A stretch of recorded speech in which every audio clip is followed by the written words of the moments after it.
Nagtinumpar ti dua motorsiklo iti paset ti National Highway ti Barangay Pagdalagan dito siyudad ti San Fernando. Second kini Police Staff Sergeant Glendora Peralta, ti Duty Desk Officer ti City of San Fernando Police Station, nabigbig ti driver ti Honda Click 185, nagmaris pinangisita ani Rogelio Paclev E. Obara, at tawen ti Talupuluket Maysa, awanan asawa ken residente ti Barangay Bumbuneg, iti ili ti San Gabriela. Idinto ang nabigbig met ti driver ti Yamaha RS100, nagmaris tinangisita ani Apple Boy Concha E. Perez, agtawen ti Puluket Upat, na asawaan ken agnanaed iti Barangay Sevilla Purok 8 diti siyudad.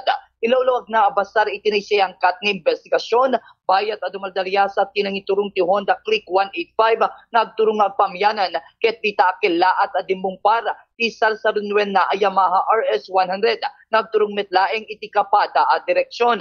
Kaputi retoy, inpatad na nagsagabat ti sugat, iti nagduduma paset ti bagidag iti maseknan, adagos met an itaray iti balay pagagasan, para itinaan-anay apan na kataming dagitoy. Inpakamuna ang may basara, iti liquor test ti driver ti Yamaha RS100, ket nagpositibo retoy, na dati influensya tinasanger, idi napasamak ti desgrasya. Inday na San Metpay ang nakapagsasarita regitag sinumbangir a partido, kalpasan ang manariman pailaeng ti pan nakadeterminar, numano ti balor ti pan nakadadael, ti sumagmamanaw parte, ti dua ang motorsiklo. Damag, manipod iti City of San Fernando Police Station, Bomborom ni Kimuyog para sa pambansang radyo ng Pilipinas, ken consistent number 1 di La Union. Basta Radyo, Bombo.